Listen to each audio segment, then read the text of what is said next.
Hey everybody, Matt Michaels here. I'm the DeFalco Files with the owner and creator of the Future Stars of Wrestling here in Las Vegas, Mr. Joe DeFalco. Joe, how's it going this week as we're getting ready for a big show on the 25th? Well, first off, I want to say I'm a little perturbed. I just heard some of the words, and who is this guy who sang the song? I have a bone to pick with this guy, ruling with an iron fist. What is he talking about? Like, I want to confront this gentleman. Well, we'll have to look for the Swedish AI. Where is Bjorn right now? Yeah, the Bjorn bot who created the lyrics. We need to open up FSW. I think you need to send me the full file, and we have to add that to our virtual DJ pre-show collection. You know what I'm saying? Yeah, we'll have to do a little work and research. We'll see. Maybe we can we get play some, stuff like that. Maybe ASCAP won't be hitting me up for some dollars. You know what I'm saying? I'll right. say royalty free, brother. Exactly, man. That's the sweetness of this whole AI crap too. It's like, oh, by the way, that's royalty free. All right, cool, man. Can we do a version of Hungry Like the Wolf for Damian Drake, since he's the hunter now? And still tying in the 80s as a That's what I'm saying, Literally what you do on this AI stuff is you say something like that, like a song like Hungry Like a Wolf. And then it spits out something and you go, that's horrible, or that's acceptable. I think DDP, I think WCW had a time machine, because if you go listen to DDP's Nirvana ripoff, it basically would be like, hey, I need a AI ripoff version of Smells Like Teen Spirit, and then you'd have the DDP entrance thing. Right, and it's just like, hey, Paige, can you just say "Feel the Bang" really quick? All right, cool, we got it. Boom. There you go. So the 25th, we got the show coming up here, the New Year's resolution. All right. So what's lining up right now? I mean, it looks like a stacked card so far. Anything new coming into fruition this past week? Not really. We're going to go with the women's championship match as the main event. It'll be Alice Blair defending against Gypsy Mac. The semi-main will be another title match, Matt Vandergriff versus Bryce Saturn. Should be an exciting match right there. The match before that, we're going to go with the 5-team gauntlet match. Yeah. That will feature two extremely, veteran, similar tag teams. The Golden Era, Billionaire Boys Club, former champions. Greatness and Tenacious will be in there. Another former champion, Sky High, trying to, they tried to force their way into the title picture, but they have to earn their way into the title picture. Sure. And Greatness and Tenacious, they're that underdog team that you never know. They have the potential. The question is, are they going to cash in? And Greatness and Tenacious are the final team in that match. And then we're then, 8 matches, we're figuring out match 5. We got some options. We got guy coming from the East Coast, very, very talented, has a great resume, Vinny Pacifico, taking on Gregory Sharp. So that's definitely a match that, can on a card like this, that to say that could be the best match of the night. And then you got, the WWE ID match. And we're already talking maybe match 4 or 5. Marcus Mathers and Sam Holloway, they've wrestled a couple of matches across the country. And you're going to look at it, it's a pure David and Goliath type match. I watched Mathers on GCW, and it was like, I've known him since, I guess you could say, he was a teenager, Yeah. And good dude, like him a lot. So when the opportunity came for us to have the match, never met Sam Holloway, but he's a big motherfucker. You got to get, that might be almost a foot difference between the two of those guys. So we haven't seen those type of competitive matches with a big monster. And, you got Duke Lawrence and Jimmy Jack. Jimmy Jack, took offense to Duke kind of manhandling Chase Bell, who's not even cleared for action with his shoulder surgery. And Duke was just fucking grabbing him like a rag doll. So Jimmy Jack was visiting his 609 relatives in the swamps of Louisiana. And he is now back. So we got that on tap. And then we have a scramble match that features 4 extremely talented individuals: Jay Vidal, Remy Marcel, guys who have held many championships, Dante King, and one of my favorite dudes, Evan Daniels. So and then we're still working. Bateman's going to be there. Brittany Brooks is returning. So it's crazy because you say, well, the A team, and it's like, you got to have 6 guys missing from the A team, and there's still 20 guys and girls, women on the show. It's like, man, like you've literally kind of got a Raw, SmackDown, NXT thing going on in terms of, that's kind of what it feels like. One of the high octanes is Raw, then the next one's SmackDown, then NXT is your Future Shock, and then your pay-per-view is your casino show. It's crazy. And then you look and it's like, well, Damian Drake is not on the show. The heavyweight champion, Danny Limelight and Notorious, not on the show. Ice Williams and Lights Camera Faction, not on the show.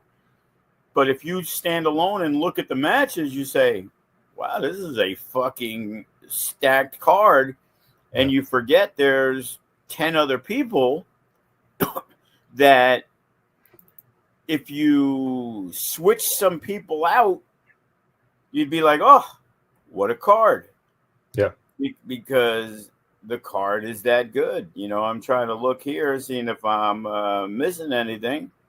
But no, the matches that have been, set are there. And, Southwest Snuff will be on hand. So, we're finalizing some things. But, yeah, there will be one more match. And, we're probably going to do something which we didn't do the last couple shows with the pre-show. Because we have that talent that's still around that is looking for a match, and it's good. And Mikey's trying to do stuff and throwing like some of the pre-shows on like the Roku and having that. So having the content when you have students that are already there, as people are filing in at 6:45, 6:50, you run that. Sorry. I'm going to go with Brett Lauderdale. There's no such thing as a pre-show because it's the show. So we're gonna go the GCW route, and we're gonna call it a kickoff match. Hey, since you brought up Brett and GCW, let me ask you: as a promoter, what would you have done if you were in the situation that Brett was put in by PCO, where PCO just destroyed a title, which apparently was a replica title? They've got the real media title at TNA. Right, because he's not the media champion anymore, correct? Well, so everyone's Didn't trying they to merge figure it the out. belt or something? No, he is the media champion, or was the media champion, but he also had a second championship. But apparently, what was happening is allegedly they didn't renew his contract. Right. I heard a lot of people left because of the fact, let's get the context of everything. So TNA with the new management, the Jordan Graces, probably going to WWE anyway. It doesn't matter. Josh Alexander, PCO. There was a lot of guys. And again, when I say guys, I mean everybody. A lot of talent left the company because they wanted to slash salaries. They wanted to go back to the older ways, which when they were contracted, probably, I don't know, I couldn't say if it was 50-50, but I know personally a lot of talent that was working, Jay Vidal, for example, was on a per show basis. So they would get paid X amount of dollars per show. Then there were people that were signed to full-term contracts that a Josh Alexander was getting paid. Moose is getting paid per year, regardless of how many shows they work. And when contracts were coming up, and I guess they structured them that a lot of the contracts were coming around the new year. Like same thing I knew with Chris Bay, his contract was coming up, things like that. So what happens is now they say, hey, you were making X amount of dollars a year. Well, we want to pay you, but we need to restructure, because in some cases there was rumors, and this happened back in the Brian Cage and LA Knight days in TNA, where I remember one of them had a contract because it was based on 50 dates, because Jeff Jarrett came in and they were going to tour and they were going to have more shows. So in reality, you want as a performer, you want the contract that states you're getting paid X amount of dollars per week instead of X amount of dollars per show. Because if you get injured and you're getting $1,000 a match, for example, now TNA, the way they run, they used to run only one time a month. So they'd run a pay-per-view and then they could run 2 tapings, which is sometimes 4 shows, which clears the whole month. So you could get paid 4 or 5 times, but you could also get paid only twice, because not everybody makes the pay-per-view. And it isn't like, hey, we're going to give you $2,000 for the pay-per-view. It's per match. It's not structured, from what I understand, that you get paid double or triple because it's a pay-per-view match. You get paid per match. So now with the contracts up, it's like, hey, we want you to take a per show deal contract. Well, it's great if last year you worked 34 shows, but now there's no guarantee you're going to work 24 shows. So now the breakdown of money is based on every time you perform. So a lot of these guys, when you have a set guaranteed contract, it's easier to stay with a company. It's like when you have a job. If the job pays pretty good, you're not leaving unless you get an offer from somewhere to get a better deal. Now here, guys, Scott D'Amore leaving, very tight with Josh Alexander and a lot of people, they may not care for the new management. Right. So unless they're getting paid, why shouldn't Josh Alexander see what AEW thinks of his value, or WWE thinks of his value? Or, the good thing about TNA is they can work for me. They can work for whoever, whatever company. Matt Cardona is a guy who says, I'll work your show. I ain't signing a contract for being exclusive. So you could pay me. AEW could pay me. NXT could pay me. I don't give a fuck. You pay me, I'll work for your company. Right. Which, again, a lot of people don't have the clout to do that. But the ones that do are going to go out there and they're going to go look. And now you also have the added advantage where TNA has that clout over you because it's like, hey, we got to deal with WWE NXT. So Hammerstone goes to NXT. I'm pretty sure he's being paid by WWE on that one. Or whatever deal is worked out, even though he has a signed contract. I don't know. I honestly have no idea. But I can't believe that a lot of these guys are working the WWE show, signed with TNA, and not being paid on top of it. Yeah, there has to be some kind of sweetening to the deal. So when it comes to PCO, like I saw him do it. I don't generally watch. It was like, hey, it's the Hammerstein show. I'm going to support. I got Triller. What the fuck? I paid for Triller. Right. You know? And it's like, I'm going to check out the Hammerstein show. And I'm like, okay. Like, I wasn't sure if PCO was with them or he left because a lot of it's kind of cloudy because you can have no contract but still wrestle at TNA. You know, you don't have to. Your contract expires. Hey, you do another couple of shows. You're getting paid while you're figuring out what you're going to do. Right. You know, my problem is that I know the Hardys aren't taking pay cuts. They're getting paid extremely well to be there. So I think the talent takes offense to, we've helped build this company where we're doing a lot better than we did. And now you want to pay me less money? Right. But you're trying to bring in whoever you can. We know Dolph Ziggler. We know the Hardys. These guys aren't working for bottom basement prices. They're getting paid probably extremely well. And even if they were working for bottom basement prices, the perception would be, oh, it's okay. You're gonna pay the Hardys and Dolph Ziggler. Right. Well, we're the ones who broke our backs, like a Moose who's been there forever.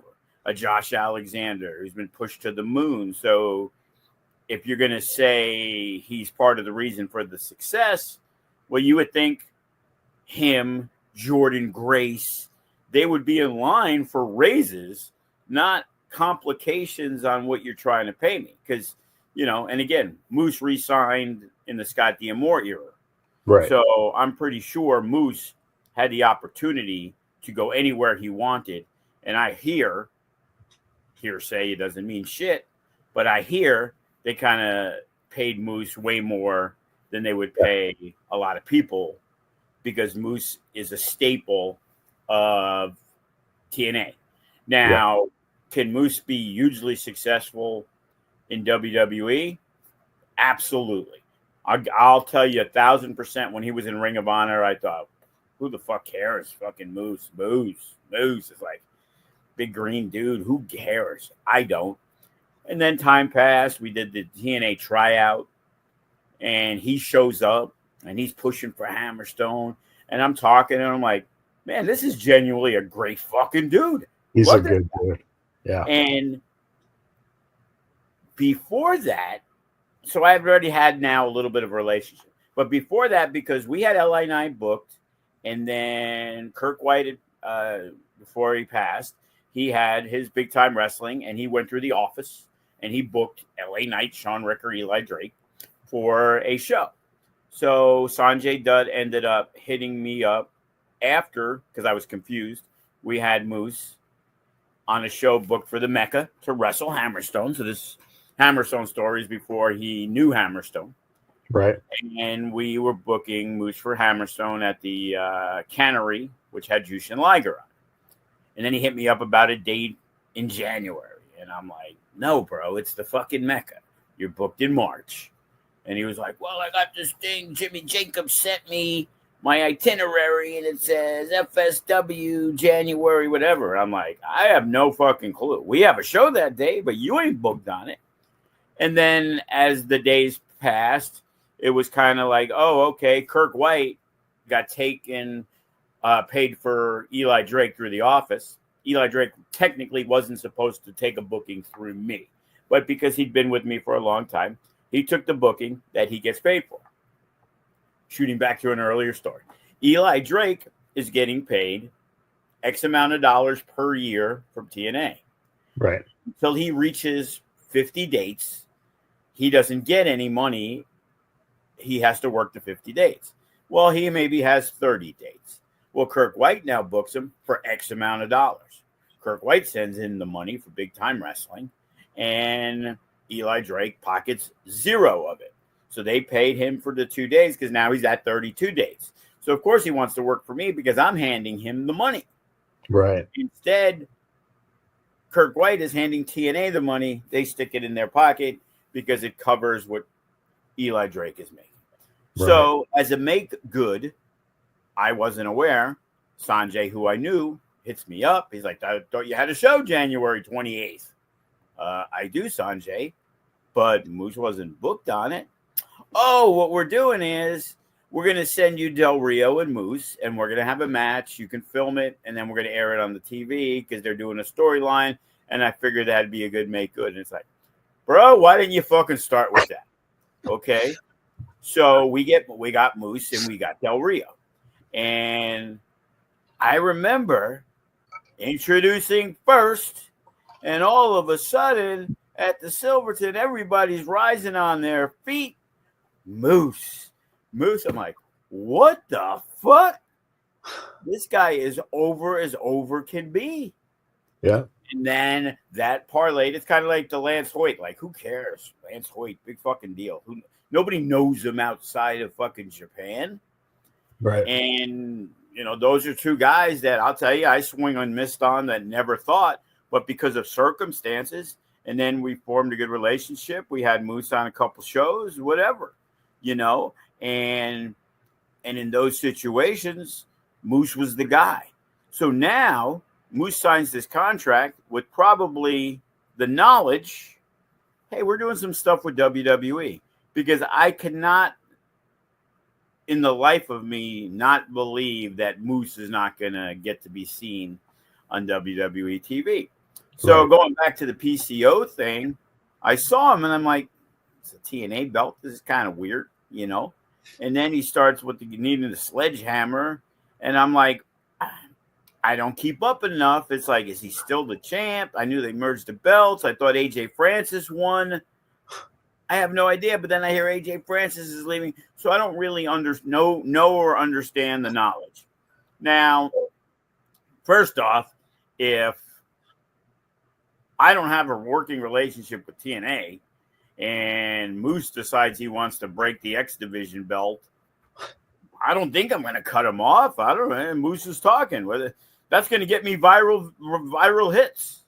Right. You know what I mean? But nobody really knows. The GCW cut the time because they were going to the next match. That show went fucking 4.5 hours. Right. Like, you want to talk controversy? It's hard for me to believe. And once I talk to Brett, I'll ask him. But it's hard for me to believe. He's like, oh my God, PCO shooting on TNA. We need to cut the feed. I think it's like, let's go to the fucking video package. We got to go. This guy could go on forever. We're fucking way behind as it is. Right. So I don't know. Hey, I think it added to it because now people are like, oh shit, did you see what happened at the GCW show? Yep. Hey, look, Alley Catch broke her leg, which I thought, okay, here's the setup. Perfect setup. The winner of this match wrestles in the main event later. Suicide dive, basic move, see it a million times. You see it 100 times on every fucking independent show. So you're like, oh, man, what a terrible work this is. So you're telling me she hits a suicide dive and that's how they're stopping the match? Like, what the fuck? This is terrible. I can't believe it. I was like fucking miserable. Then Mance Warner comes out. I'm like, Mance Warner's going to beats the shit out of Effie. He's going to throw him in the ring. Alley Catch is going to cover him and she's going to win the match and wrestle Mance Warner. And that's what's going to happen, which probably makes no sense. You know what I mean? Yeah. But it's because I'm in this can't be real. Then they showed the foot and everything and was like, oh, fuck. Like, that was not a move that you would think what happened. But that's what it is. It's wrestling. Things that you can't believe, Yeah, and Just watch and how many times Alley Catch and Effie have worked together for ages? and You it's know, just a bad landing. You have a 9-person ladder match doing crazy shit, and everybody nothing walks happens. out unscathed. Somebody does a move. The greenest kids in the world are going to try that in their very first fucking match. And Right. again, I talk about it at the shows all the time. I'm like, oh, great, another suicide dive. Thank God, because it was so. It's like you run into somebody, they hit into a guardrail, and that's it. And it's like I don't understand No. what's so exciting. It's like the same thing. We're gonna hold everybody, and the guy slowly is gonna climb up, and I'm gonna still hold on to the opponent, and now this guy's gonna jump on. And it's just like, man, can we think of something a little more creative? Well, don't Like, worry. Don't worry. When everyone gets up, I'll totally kick them while I slap my leg. So we're and all it's good. just like draining. And it was like basic move like that. Yeah. And I guess she broke her leg in 2 places, from what I understand. Yeah, and there is a GoFundMe if you're listening. You can look up Alley Catch's GoFundMe because that, yeah, Because Brett's payday ain't covering the hospital bill. And no defense. This is the same thing like if it happens on our show. It's like, right. when Maserati and Viva Van had to go to the ER after their bloodbath, it was like, what I paid you is tipping the ambulance driver. Right. Yeah. So Yeah, it's interesting. Again, it's like, but you do feel bad. I did feel bad. oh, horrible. Yeah, I mean, because and again, it's again, it's like circumstances being what they are. Like you said, it's something that's been done 1,000 times by Alley. It just was a bad landing. You can't prevent it. And then I heard they had to stop everything because since the ambulance had to take her to the hospital, they couldn't continue with the show until another ambulance showed up. And I think that's because the New York, because they have the athletic commission. It's like when we were talking about the cross thing. We have to have an ambulance on duty, and God forbid something happens. I think there's no athletic commission, so we wouldn't have to stop the show. But like if there's a WWE official there, I'm pretty sure they would be like, hey, we need to get a second ambulance or something. You know what I mean? Yeah. So I don't know. Well, still working on that one. Yeah, I was going to say, if it happened to Cross and he was taking the ambulance, I kind of think they'd be like, yeah, go ahead. Our guy's being taken care of. We're good. Go ahead. Like it was good. Like when Mike Awesome in WCW, he was the fat girl thriller. They had the ambulance all the time, So at least they always had one on duty. They snuck it in based off an angle, so that worked well.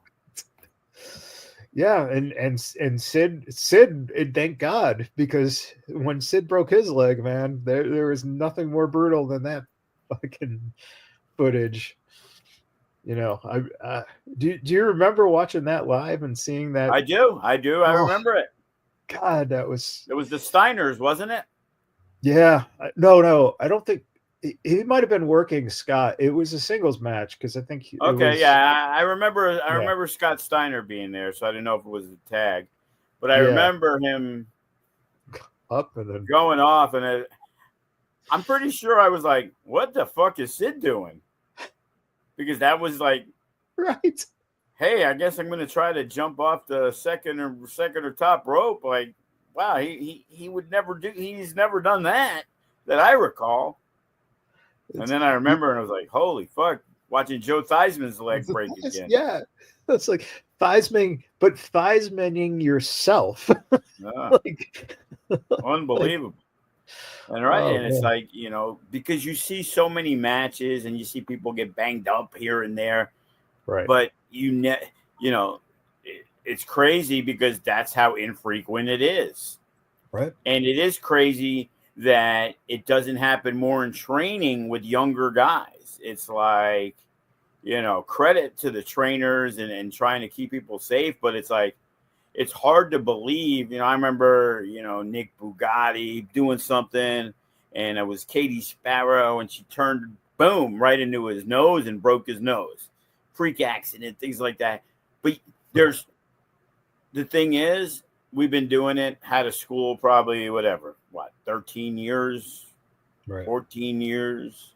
And you can count, I talk about the guy jumping off the top rope and he hit his head and he was bleeding. We called 911 the first show we did. There's so few of those. You remember every single one, Right. Because, thankfully, it is something that rarely occurs. Right. Kids class, so I think we had one person who jumped off and did something and fucked up their shoulder. But you got kids who are ambitious and excited and they want to do the top rope. I used to jump off the top rope of my couch and try to drop an elbow on the couch and be like the Macho Man. I was 28, but I was still trying to do it. You know what I mean? And the thing is, it's like when you get in a ring, of course you want to try it. You don't think, hey, I'm going to drop an elbow and dislocate my elbow. We're smart enough to have a giant crash pad, and it's like if you do it, it's like jumping on fucking 40 pillows, those crash pads. Right. And, the dangers are there. Chris Bay, the dangers are there. He told me the story, and it was different than what I had heard. Right. Because they didn't show it. The video's gone. And just a quick recap, it was supposedly hey, Matt Hardy was doing a neck breaker, but it really wasn't. One was in one corner, one was the other. Art of finesse into a neck breaker, and it didn't work out the way that they had hoped. But if you read it online, you're like, I'm looking and I'm like, how was this fucking possible? And it was like, oh, it wasn't, because it was something totally different. Yet you had thousands, a few thousand people there. Yeah. And the actual story never really got out. Right.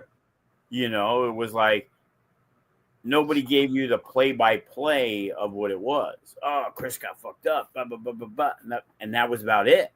And it was like, oh, they were doing this. And you read Meltzer. The Red Cup was, right there in the front row. Right. And we asked him, like, what happened? He's like, I don't know. I literally, like he said, it was just a split second thing. And then all of a sudden Chris was down. So like he couldn't even comprehend what had happened. Because you're just watching everything you're watching. And it's a basic thing that you're seeing. Hey, they're going for a finish, blah, blah, blah. Oh shit, what happened? Yeah. And now it's like you have to reverse your mind because you didn't go step by step by step. Yeah, you have to just and then again, also too from the fans' perspective, and this is what makes me mad about these internet fans who, say stuff about wrestlers not wrestling and blah blah blah. It's like you've never done it. You don't know exactly how you have to go back and deconstruct what just happened to understand how the injury took place. And it's like those are the things that, again, it's just rush to get stuff out there, rush to say things, rush to make opinions, but you never had any physical training, so you do not actually know what you're talking about. Meltzer. So, that makes me mad all the time.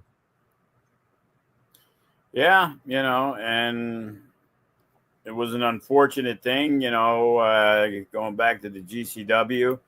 They got a new champion in Effie. The question becomes, it's like, so was Effie scheduled to win that match? Right. Did they change everything on the spot? You know what I mean?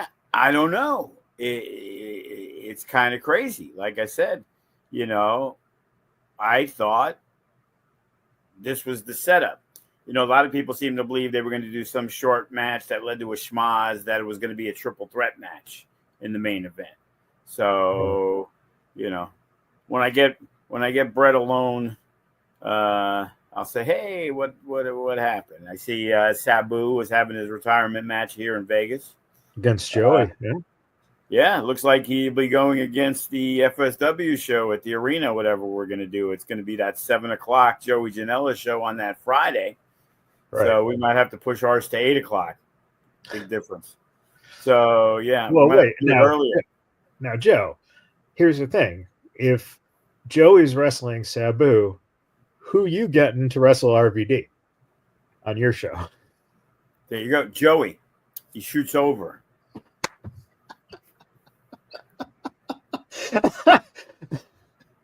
We extend the match, and then Sabu helps RVD win at our event after he loses to Joey at their venue. Yes.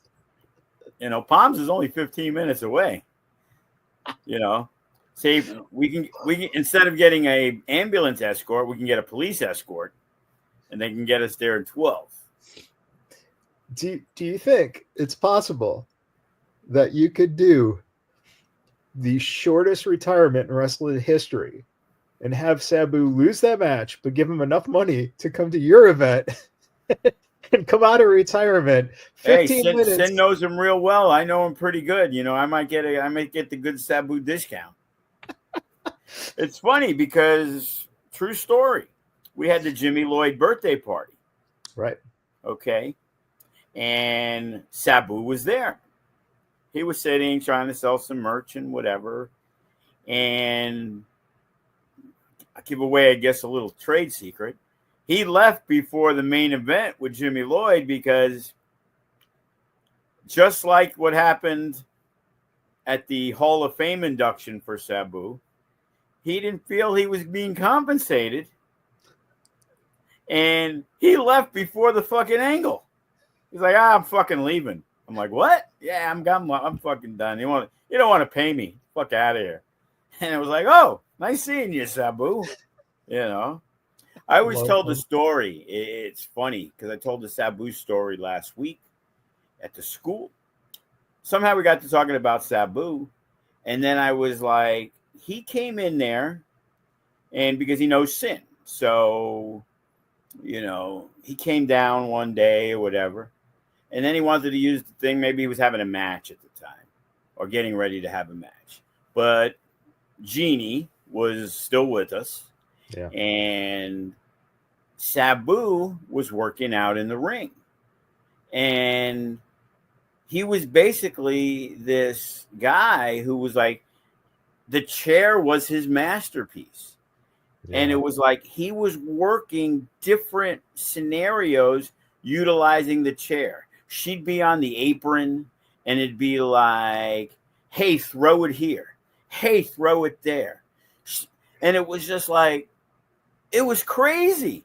I'm like, this guy sets everything up to how he's going to utilize the chair, which then reminded me of a story that I told about Nick Gage. And we were talking about the light tubes and shit like that. And how Cody was like, what the fuck, man? We don't want to be GCW light. And we can't have light tubes. And I'm like, dude, we're not having light tubes in the fucking arena. Okay, Cody. Sorry. You break it over the head. The fucking people are 3 feet away. And it was like, so we came to the happy medium. We were going to do it outside in the alley. It was going to break down. Worked out fantastic. It was all great. Right. But the thing was, I was telling something too about Nick. And then he went into this professor of using light tubes and proper techniques and the way to use it. And these motherfuckers, they don't know what they're fucking doing. You got to do this. And it was like he was giving me a lecture on the proper ways to make it safe and shit like that. And it's like, it's mind-boggling what you can learn from people. You just think, okay, light dude, wax it over his fucking head. And well, yeah, that's how a lot of people do it. But Nick Gage, feels that he can do it with little to no risk. Right. It's going to fuck him up, but he's not going to like fucking permanently do it like they did at fucking Fremont Street a fucking couple years ago. Right. They did it at another show, guy that we helped train one time, and they were doing a show at another place in town, and he hits the guy with the fucking light tube, and the guy's fucking bleeding profusely because he didn't know how to do it. He just fucking swang the fucking thing. Hey, cool, I'm going to get to use a light tube in a fucking arena. And it's like, wow, there was far more to it. And it's like, believe it or not, even something as crazy as that, there are certain ways to try to protect your opponent. And that's, that's one of the reasons that Supreme was so beloved in, in the circles of, death matches, and because, Supreme was kind of a grandfather of that. Right. And I got to believe like that John Wayne Murdoch and all these others. There's a reason that somebody escalates to a certain level in that community. Yeah.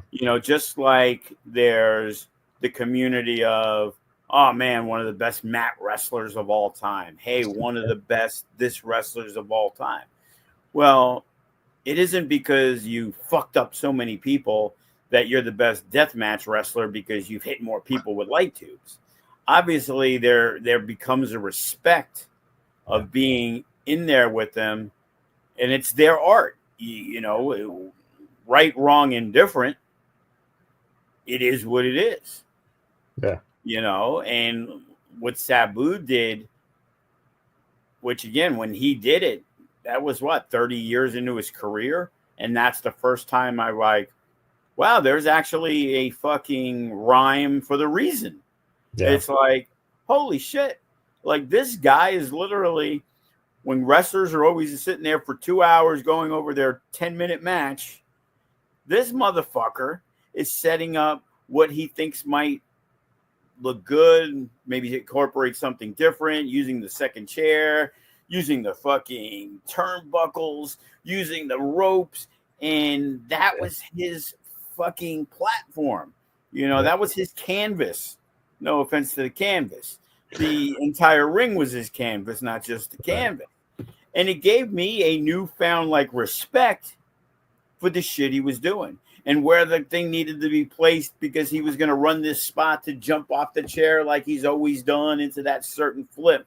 Like that was always more cool to me than that straight suicide dive.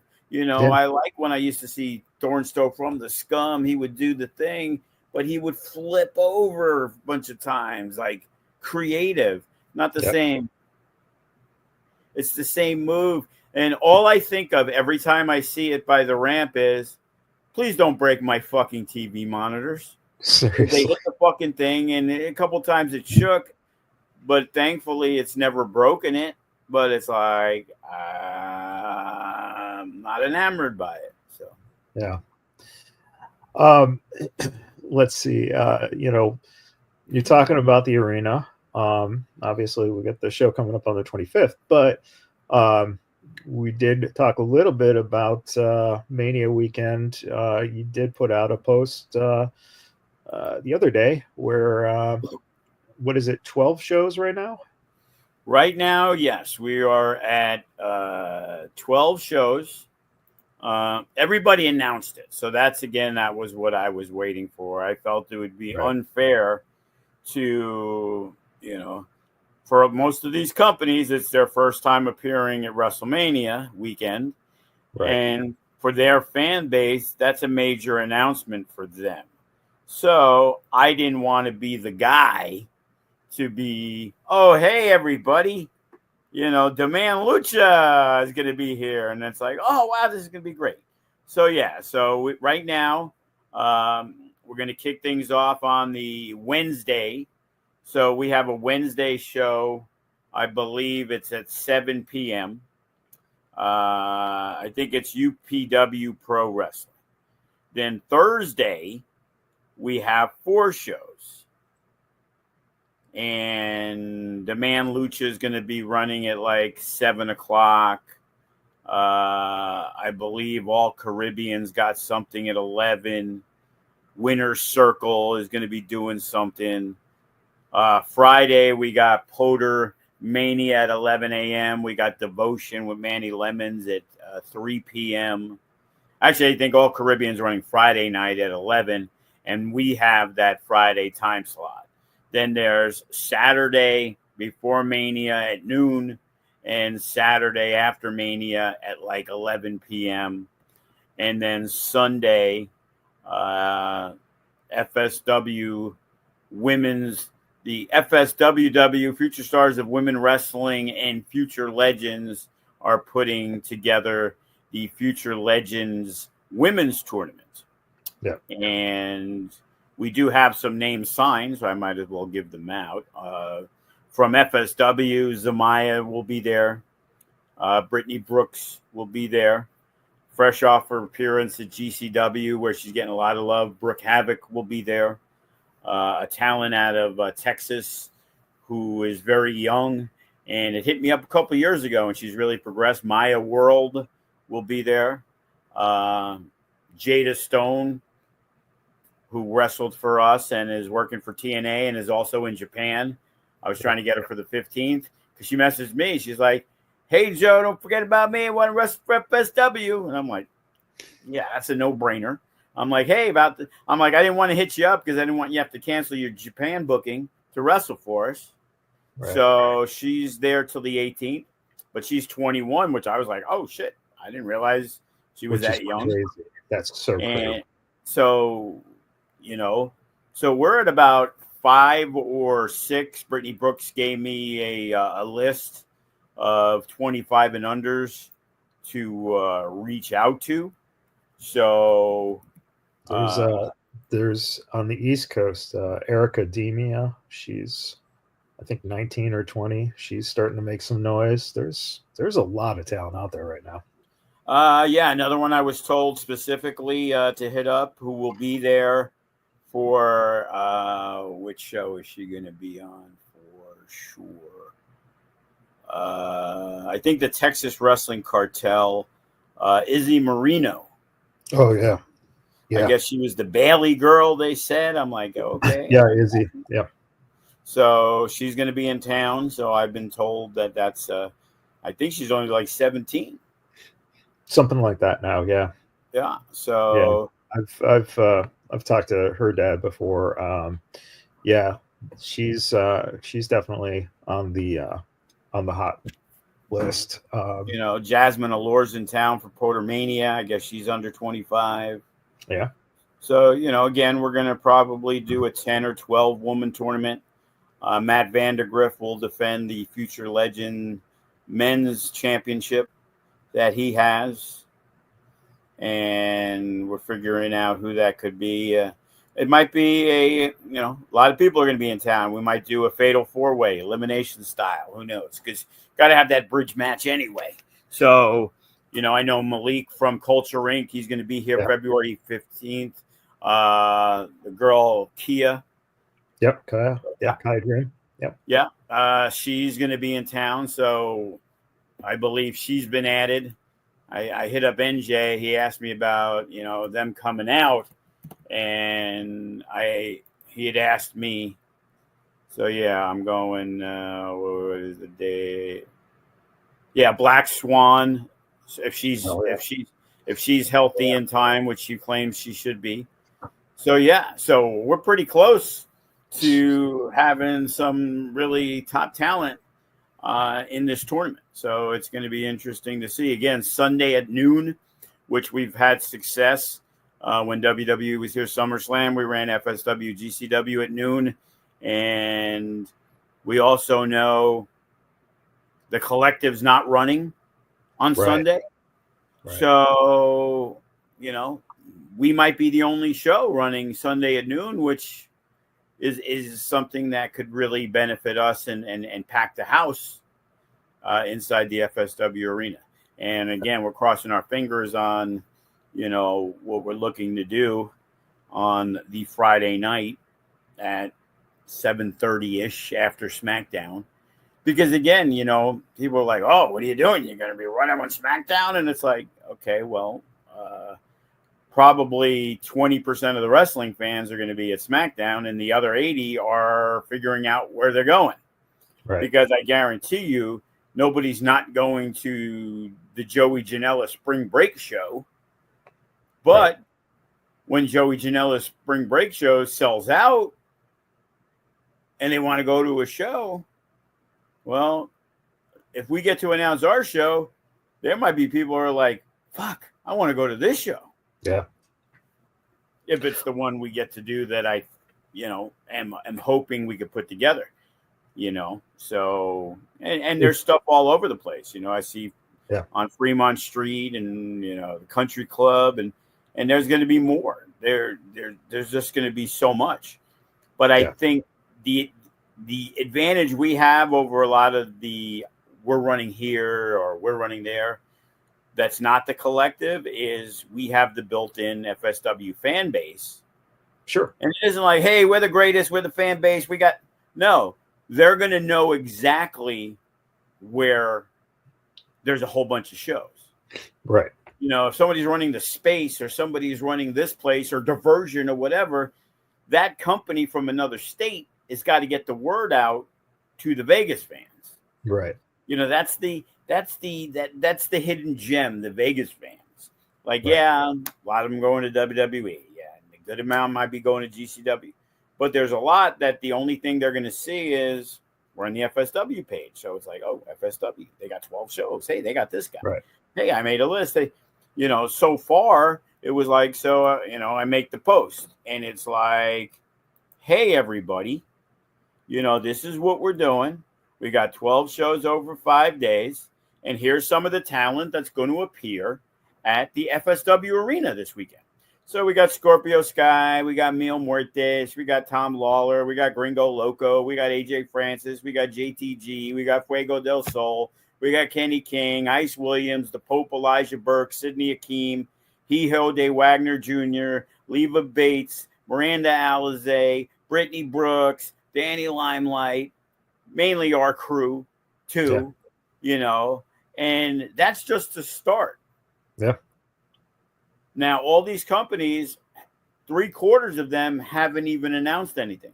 I'm pretty sure Devotion, if Tommy Dreamer's here, Tommy Dreamer's going to be here.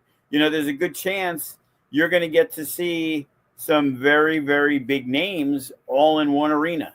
And if I can get these guys together, maybe you save a few bucks instead of, prices everywhere. Hey, you get a little discount. You're going to go to 4 shows on Thursday. We can have maybe an all package deal for all the 12 shows, or we could have one. Hey, don't leave Thursday. All you got to do is hang out at the FSW Arena. Yeah. Because there's a whole bunch of shows. Hey, I'm not going to WWE. What do we got Friday? Hey, that sounds good. Hey, maybe if we go late, we got the FSW show. We got All Caribbean at 11. I don't know. And there's, if you just go down to Eastern, there's tons of, restaurants and, stuff to grab a bite and then head over to the FSW Arena. Is that a request? Well, there you go. But the other thing is, if we know ticket sales are good, I can get a guy I know who runs a Mexican restaurant, which deals with a lot of street tacos and chicken and things like that, which we did when we did FSW GCW. And guy was very happy. They brought in $700-800 in tacos at $3 tacos. Yeah. In a 3-hour period. So I can't believe they sold more tacos at the little restaurant type thing he has. It's like a little corner restaurant that it's there's 5 tables. So it's a small, maybe twice the size of my office. You know what I mean? It's like, so bringing in $800 in 3 hours, I would think would be successful.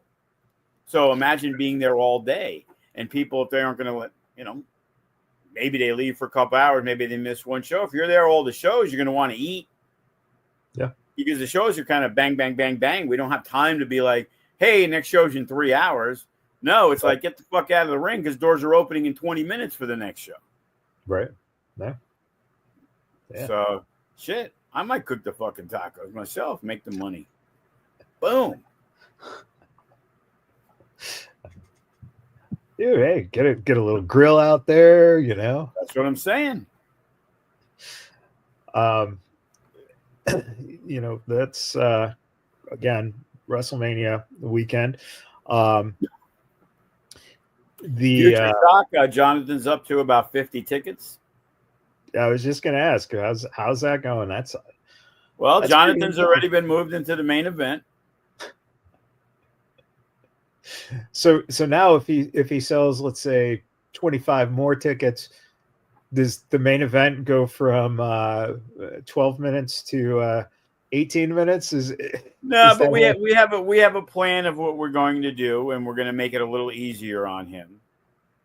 Okay. So, because again, it is his very first match. Right.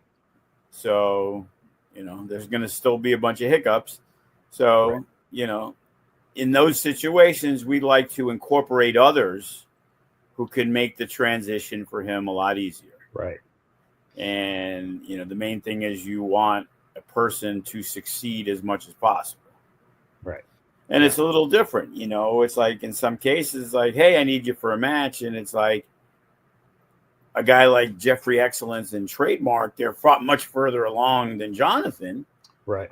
But they had to be taking a beating from Duke Lawrence after they just had a match, because it's what was needed to make the show better. Right. And it is what it is.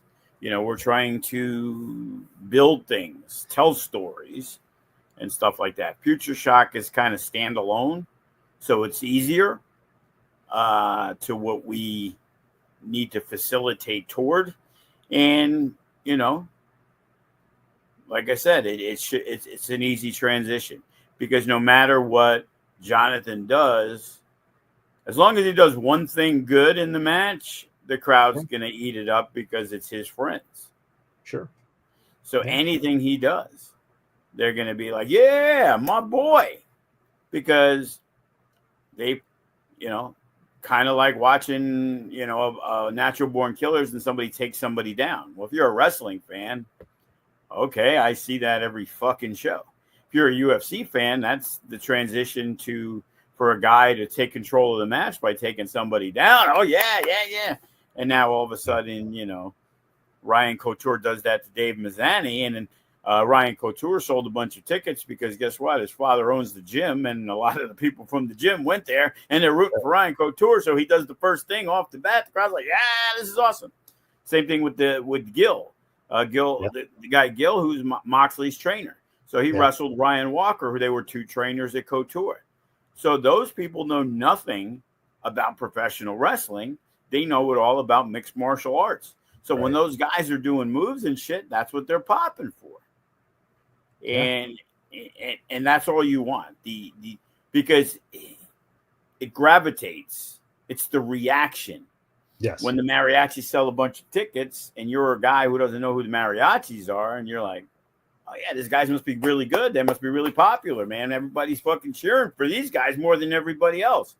You're not a fan looking like, well, they must be their family and friends. They're like, oh, shit. This is my first show. I'm here to support Colin Muldoon. And all of a sudden, these guys come out and the crowd's going crazy. Oh, yeah, these guys must be cool. Yeah. And then all of a sudden they throw somebody around. Oh, yeah, these guys are good. Because like we said, the last time we did the New Year's show, the first year, the mariachi sold 45 tickets. And that was Jonathan's goal, to beat that. And then at the next New Year's show, they're building up. Oh, we're going to be on the show. It's our 1-year anniversary. You guys didn't sell one fucking ticket. Oh, our cousins, they were doing a New Year's Eve party. And it was like, so, man, they must really like your cousins over you, because not two of them said, no, we're going to see the mariachis wrestle. Every single one of them, you're telling me, went to their New Year's party. Maybe I should put them on the fucking show. You know what I mean? Yeah. So, But I at that point, but I just think you just gave a great idea. Cook tacos and have the mariachis playing while hand you're them cooking the out. tacos. No, they can sell them for like $7 a piece. 3 for $20, bro. Save $1. What do you think? That's a good idea. Well, but to finish the story, when the mariachis came out on the 31st, the crowd went fucking crazy. And it was like, that was the first thing I thought, like, what the fuck? They didn't even sell a ticket. When I went into the back, because wrestlers are wrestlers, and I see them, and they're like, hey, man, did you hear the crowd for us? And they couldn't believe it because they knew they hadn't sold any tickets. So that means what we've done in that 1 year, our regular fans have now responded to them and treat them as a high-level tag team. Yep. Despite their low-level status as wrestlers, they're treated as if they're good. Right. Only kidding. Right. They're mediocre by now, at least. But yeah, it's amazing how what they did by bringing people got other people to react to them, and now those people are gone. It's like plants without having plants. Plants are usually people that you pay to come to do something, to cheer and rile things up, or you'll hear other wrestlers screaming, let's go, Cody. You know what I mean? And or you're trying to get something for a younger kid and you try to get a chant going. Well, not necessary. These people actually pay for a ticket and help get talent over. Yeah. And that's the important thing, as we talked about in the past, about trying to get new fans and trying to incorporate. And, that's the big thing in 2025, build on what happened at the last show we did, when it was like, oh shit, we had a really good crowd at Cold Day in Hell. That was the best crowd we've had at the arena in a while. All right. Now, how do we do that? Like I said, whether it's the marketing or putting billboards up or whatever it is. And I was talking to a guy. It was funny. I got a phone call yesterday or the day before, and I thought it was weird. The guy's like, hey, this is Tom Smith. And he left his number. That's all he said. He said his name twice and the number twice. Didn't say, hey, I'm calling about this. Hey, I'm calling about that. And it was like, Tom Wilson, 702-424, whatever the fuck it is. Tom Wilson, and repeated it again. And I'm like, this motherfucker leaves that's how he leaves a message. That's fucking crazy. It's weird. So I called the guy. Turns out, he's 55 years old, from Cincinnati, big wrestling fan. His son's 11. He wants his son to train. We started talking, blah, blah, blah. Hey, we have a show that night. It's his birthday, the kid. Wanted to come by and check it out. And I'm like, hey, well, we got a kids class on Saturday. We also got a show, blah, blah, blah. He was all excited. And he started telling me he works at Channel 3. And, but he doesn't just work. He does a lot of stuff with the marketing and social media and a lot of stuff for the Channel 3. And now, had a good conversation with the guy, and he's like, well, there's a lot of things you could do, and it isn't always about having how much you have to spend. And I'm like, hey, I'm ready for that conversation, because this is just what I was talking about to people in the last couple of weeks. Right. And it's crazy how it's always you're one call away. Right. As the great Charlie Puth once said, you're just one call away. And it's crazy, but it's true. And, I want to give an update, man. So I get a text message from Chris Bay this week. And I've seen Chris a couple times, and he's been by the school because Brittany Brooks lives here now, and Brittany's been training. Right. And I get a text from Chris. He's like, hey, I'm here with Shogun right now. He goes, we're talking about you. I'm like, oh, cool. How's he doing? He's like, call me. So I call him up. And he puts me on speaker. And I swear to God, I talked to Shogun as if I talked to him 3 days before the accident.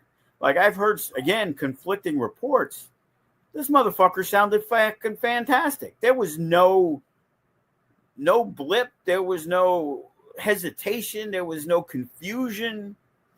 I told him when he's ready, man, the cameras will head over to the rehab. We'll film some things. I said, just want to let you. So I go to him. I'm like, just want to let you know, if you haven't been like in your hospital bed watching us on Triller, even though I know it's probably your number one priority, I said, Duke Lawrence is going around that he's the new big man in FSW, and, he's the big orca. And his response was, yeah, right. And it was just like with that condescending tone, like not missing a beat. I was like, motherfucker, you sound fucking great. Like I was like, from everything I heard, it was like I was hesitant to go there. I'm not sure what's going on. And it was like, man, that's amazing. I can't believe it's like, and Chris is improving. And it's like, man, whatever reasoning and whatever way, miracles happen, I guess, you want to credit somebody, great. You want to say, hey, it's hard work and everything, or it's fucking just divine luck that things that could happen, because, when these things happen, the prognoses were not good. Right. And now all of a sudden it's like, oh, wow, man, like I'm waiting to see fucking Shogun run in with a fucking bat and fucking clobber Duke Lawrence in the fucking head. It was crazy. Well, so, I think Duke has a few more plundering spots in him before that surprise happens. Because, man, I'm gonna tell you what you're building up there with him, and when that moment happens,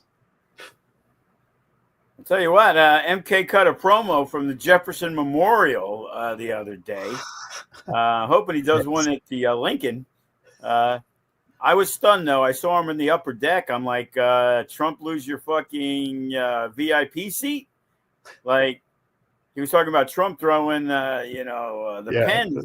And because he was so far up, he couldn't get one. I heard he bid $5,000 for one of the pens.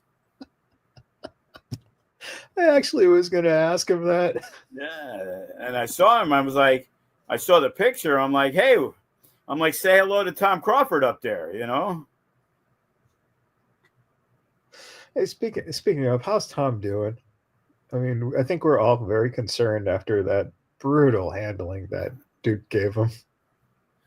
Unfortunately for some, Tom is going to make it. So now we have to reverse everything we did in making Duke Lawrence the biggest heel in the company, because Tom single-handedly made him the biggest babyface in our company. I think Shogun's going to have to come back and tag with Duke now. I'm telling you, Christ.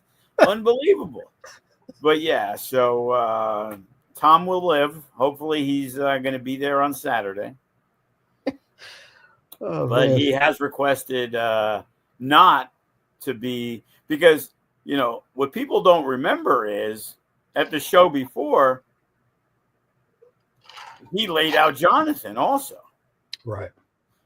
But the good news is Jonathan is smart enough not to call out Duke Lawrence for Future Shock. That's one thing I do know for sure. Maybe after a couple matches he'll go after Duke, but not yet. Well, let's just hope that the Duke doesn't catch wind that Jonathan is wrestling at Future Shock, and I would give out the address for Shogun, but I don't want Duke to hear it, because you never know. I don't want Duke attacking Shogun with a bedpan or anything. Actually, I think it would be more brilliant if Duke showed up and did the whole Mr. Sacco thing to him, like Mick did to Vince, instead of the Austin. Hope that babyface turn, yeah. Yeah. just full on. Just, not only is he the top babyface in the company now, but he also just steals Foley's gimmick straight out. Oh man. All right. final thought before we go here. TNA had their Genesis pay-per-view. They're actually so one of the questions was PCO allegedly was supposed to be finished this coming Thursday with the company with TNA.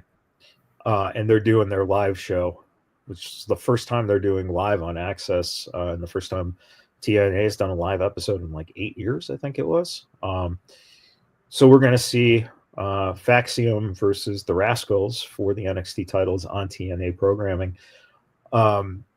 And then we saw Cora Jade show up as well on Genesis pay-per-view, and Joe Hendry won the title. Jordan Grace, wrestled what is her last match in the company. It looks like Jax Alexander. Everyone's kind of saying AEW, but you got to remember that Ethan Page and him are the North.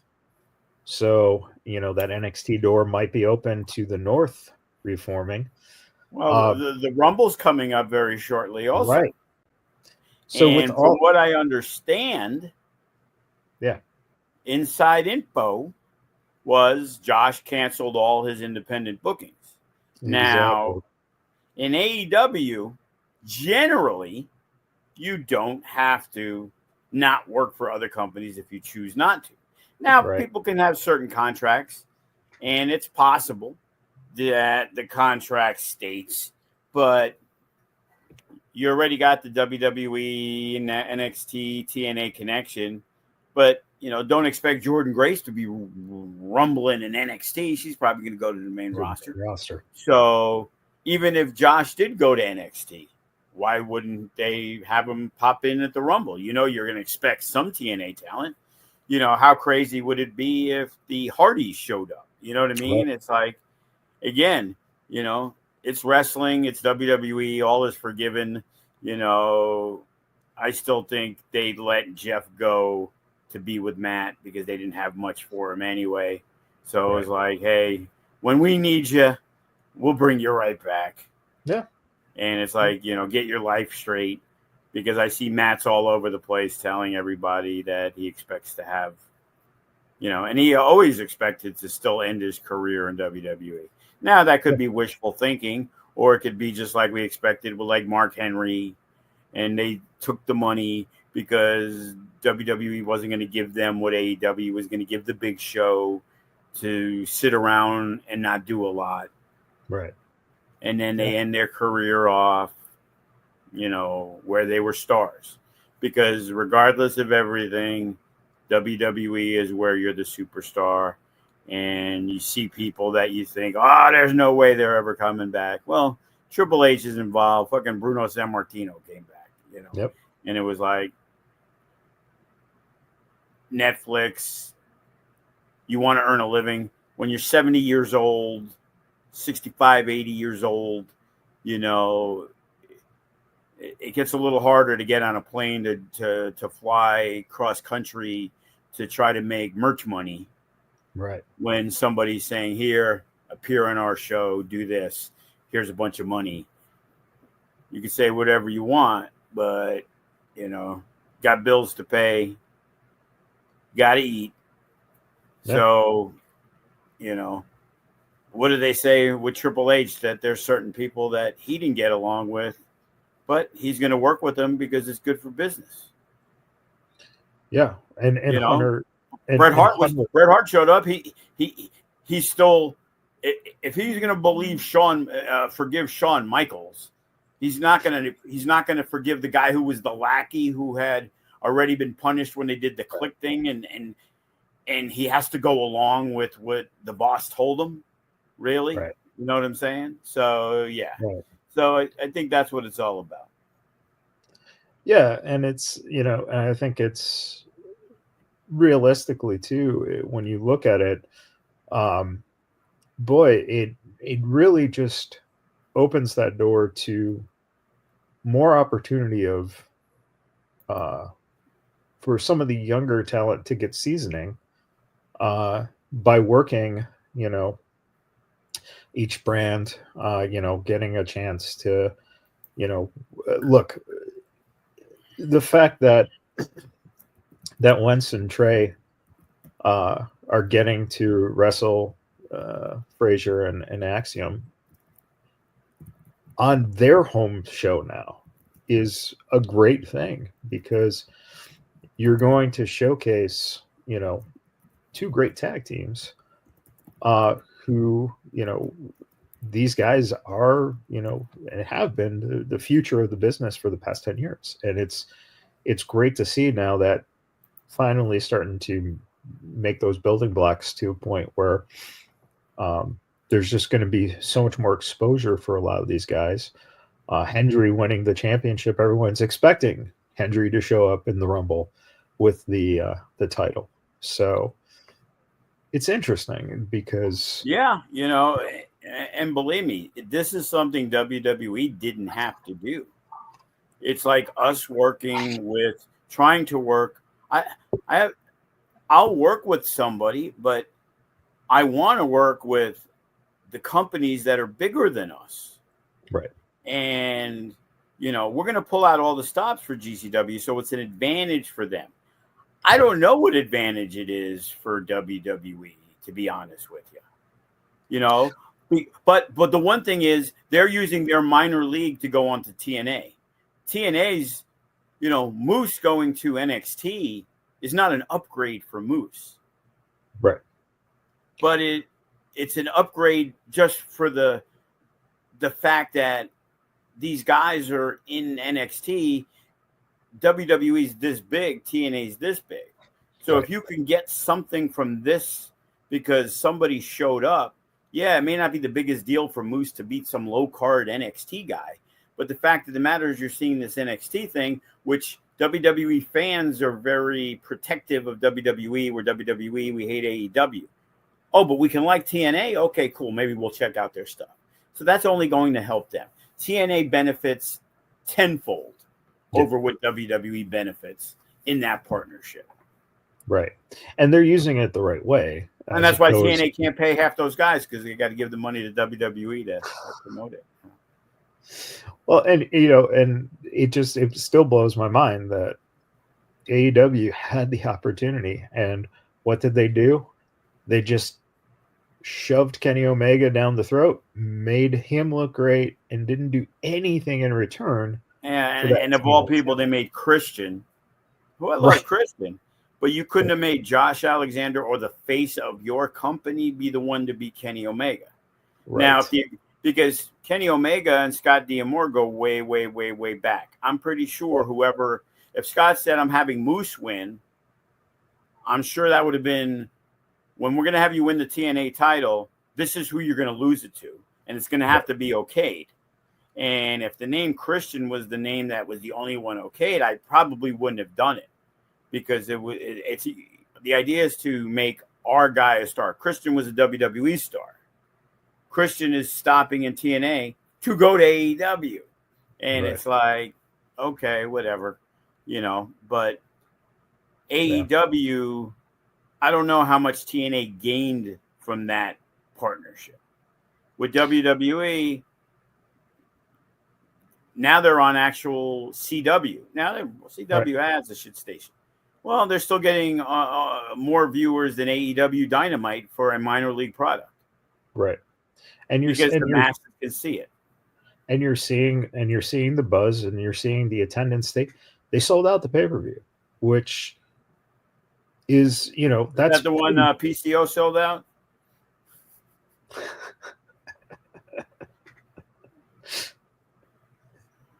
Oh, that's right. He was in New York, so he didn't realize they had a bigger house without him there. Right. Great. I'll pass that in Canada ever was because the Canadian guy headlined it. What a shock! I'll pass along your goodwill wishes to say hello to PCO for me. To Carl when I talk to him. Love to have him. Hey, I'm gonna give him a call and see what's going on. Hopefully, he likes Chris Bay a lot. Maybe Well, that's. I actually I do know he does. Actually, when I saw him when he was in town, February last time they were in town, we did have a little chat about Chris and Hammerstone and the fact that PCO was very impressed with, these guys and how far they've come and how good they are. And I think a lot of the veterans are taking notice too. That's the other thing. Yeah, I heard you said, we also had Jay Vidal, and I heard PCO was very complimentary. He said, who? Oh, man. On that note, my battery is running out. All right. Well, that's the perfect way to say goodbye for this week, everybody. Again, catch the show the 25th at 7 p.m. 7 p.m. Triller TV Plus. Yeah. And if you can make it out to the arena, try to make it down there around 6:30ish to see possibly a pre-show. What is it? Not pre-show, but what are we calling it? Kickoff show. A kickoff show. So there you go, everyone. Once again, thank you for tuning in. And so next week, everybody, happy wrestling.